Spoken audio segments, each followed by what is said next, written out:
بسم اللہ الرحمن الرحیم۔ اللہ کریم نے اپنے نبی ابراہیم علیہ السلام کو ہدایت کے ساتھ پیدا کیا۔ ابراہیم علیہ السلام لوگوں کو اللہ کریم کا پیغام پہنچاتے رہے۔ لوگ بت پرستی میں اتنے سخت ہو چکے تھے کہ کوئی بھی ابراہیم علیہ السلام کی بات ماننے کو تیار نہ ہوا۔ ان کے لیے بتوں کے علاوہ خدا کی کوئی اور صورت ممکن ہی نہ تھی۔ خدا کا تصور ان کے لیے بتوں کے علاوہ کچھ نہیں تھا۔ ابراہیم علیہ السلام نے ان سے کہا کہ بت کیا ہے جن کی تم لوگ عبادت کرتے ہو؟ ان کی قوم کہنے لگی، ہم نے اپنے باپ دادا کو ان کی عبادت کرتے دیکھا۔ بے شک تم اور تمہارے باپ دادا بتوں کی عبادت کرتے ہوئے کھلی گمراہی میں رہے ہو۔ لوگوں نے پوچھا، کیا تم ہمارے پاس کوئی سچی بات لے کر آئے ہو یا دل لگی کر رہے ہو؟ ابراہیم علیہ السلام نے کہا، میں تم سے دل لگی نہیں کر رہا۔ میرا اور تمہارا رب وہی ہے جو آسمانوں اور زمین کو پیدا کرنے والا ہے۔ میں اس کی گواہی دینے والوں میں سے ہوں۔ اللہ کی قسم، جب تم پیٹ پھیر کر چلے جاؤ گے تو میں تمہارے بتوں کے ساتھ ایک چال چلوں گا۔ اللہ کے نبی ابراہیم علیہ السلام نے اپنے ارادے کسی سے چھپائے نہیں۔ انہوں نے اپنی قوم کو پہلے ہی بتا دیا تھا۔ ان کی قوم ایک تہوار منایا کرتی تھی جس میں لوگ کھلے میدان میں چلے جاتے تھے۔ اس تہوار میں تمام لوگ، بچے، جوان، بوڑھے شامل ہوا کرتے تھے۔ وہ سارا دن کھیلتے کودتے رہتے اور اپنے مرضی کے کاموں میں مصروف رہتے۔ یہ وہ وقت تھا ان کے بت خانے میں کوئی موجود نہیں ہوتا تھا۔ ابراہیم علیہ السلام نے حقیقت آشکار کرنے کے لیے اس موقع کو مناسب سمجھا۔ وہ ایک کلہاڑا لے کر ان کے عبادت گاہ میں چلے گئے۔ وہاں جا کر دیکھا کہ حال کے درمیان ایک بڑا بت جسے ان کی قوم خدا سمجھتی تھی موجود ہے۔ اس کے دائیں اور بائیں بہت سارے بت تھے۔ ان تمام بتوں کے سامنے مٹھائیاں اور پھل رکھے ہوئے تھے۔ ابراہیم علیہ السلام نے وہ مٹھائیاں اور پھل اٹھا کر سب سے بڑے بت کے سامنے رکھ دیا۔ ابراہیم علیہ السلام نے کلہاڑے کا استعمال کرتے ہوئے تمام چھوٹے بت کو توڑا۔ کسی بت کا کان کاٹ دیا تو کسی کی ناک، کسی کی آنکھ تو کسی کا سر، کسی بت کی ٹانگ کاٹ دی تو کسی کا بازو۔ اس کے بعد کلہاڑا سب سے بڑے بت کے کندھے پر لٹکا دیا اور خود وہاں سے چلے گئے۔ ان کی قوم کے لوگ عبادت کے لیے گئے تو دیکھ کر حیران رہ گئے کہ سوائے بڑے بت کے کوئی اور بت سلامت نہیں رہا۔ کلہاڑا سب سے بڑے بت کے کندھے پر لٹکا ہوا تھا۔ ایک لمحے میں ان کی عقل نے سمجھایا کہ بت تو کہیں آ جا نہیں سکتے، نہ ہل سکتے ہیں۔ یہ کام اس بڑے بت کا نہیں ہو سکتا۔ انہیں بہت غصہ آیا۔ وہ نمرود بادشاہ کے پاس گئے اور کہنے لگے کہ ہمیں یقین ہے کہ اسی نوجوان نے ہمارے خداؤں کو نقصان پہنچایا ہے جس کا نام ابراہیم ہے۔ وہ ہمارے خداؤں کے بارے میں کہتا ہے کہ یہ تو اپنی حفاظت نہیں کر سکتے، تمہاری حفاظت کیا کریں گے؟ نمرود کے فوجی ابراہیم علیہ السلام کو گرفتار کر کے دربار میں لے آئے۔ بادشاہ کا دربار لوگوں سے بھرا ہوا تھا۔ ابراہیم علیہ السلام سے پوچھا گیا، کیا یہ سب کچھ تم نے کیا ہے؟ ابراہیم علیہ السلام نے اطمینان سے جواب دیا، مجھ سے کیا پوچھتے ہو؟ اس بڑے بت سے پوچھو، اسی نے کیا ہوگا۔ وہ بتائے اگر وہ بول سکتا ہے تو۔ قوم ابراہیم نے لاجواب ہو کر کہا، تم اچھی طرح جانتے ہو یہ بت بول نہیں سکتے۔ وہ لوگ اللہ کے نبی ابراہیم علیہ السلام کی بات پر غور کرنے لگے، مگر پھر اپنے ضد پر قائم رہے کہ یہی ان کے خدا ہیں۔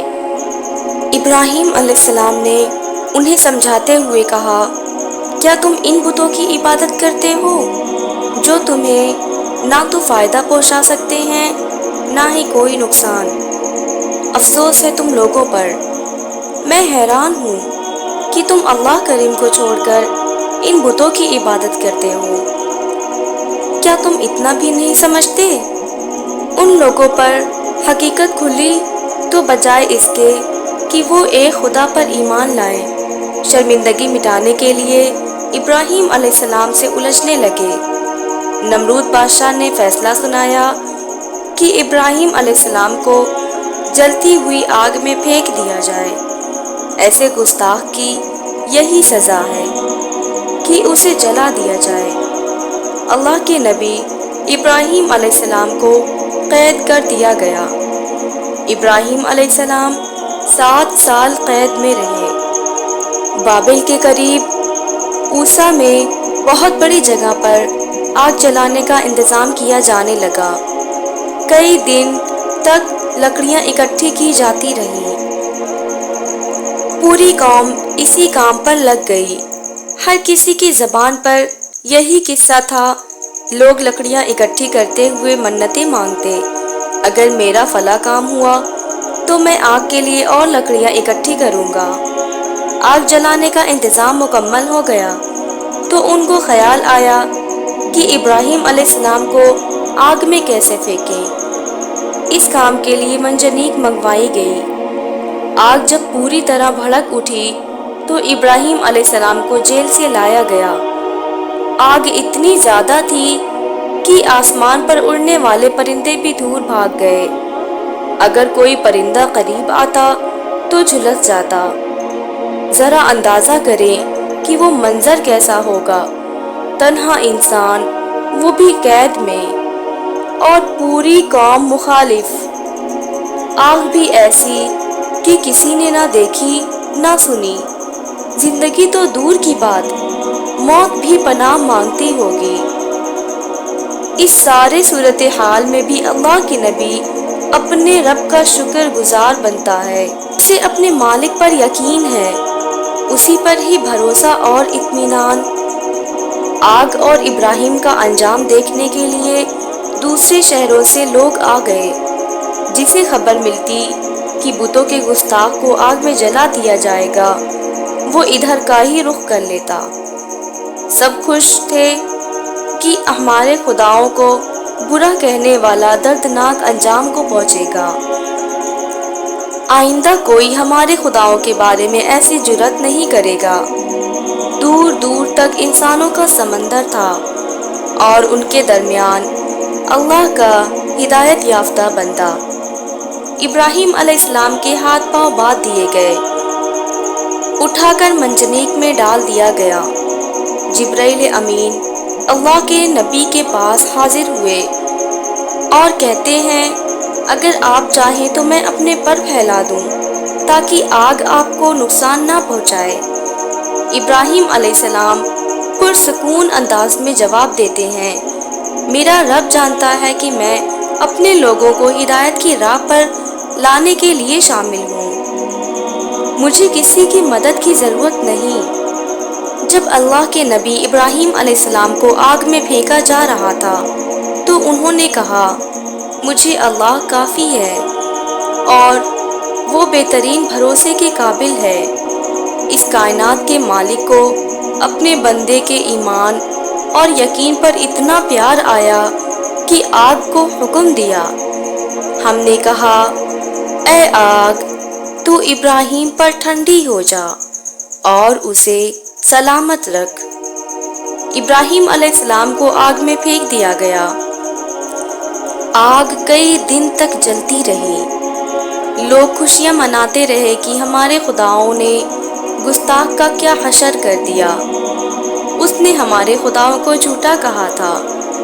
انہیں کیا معلوم کہ اللہ کا پیارا بندہ تو اپنے رب کی حفاظت میں ہے، آگ اس کا کچھ نہیں بگاڑ سکتی۔ آگ بجھ گئی تو سب لوگ یہ دیکھ کر حیران رہ گئے کہ اللہ کے نبی ابراہیم علیہ السلام کو کوئی نقصان نہیں پہنچا۔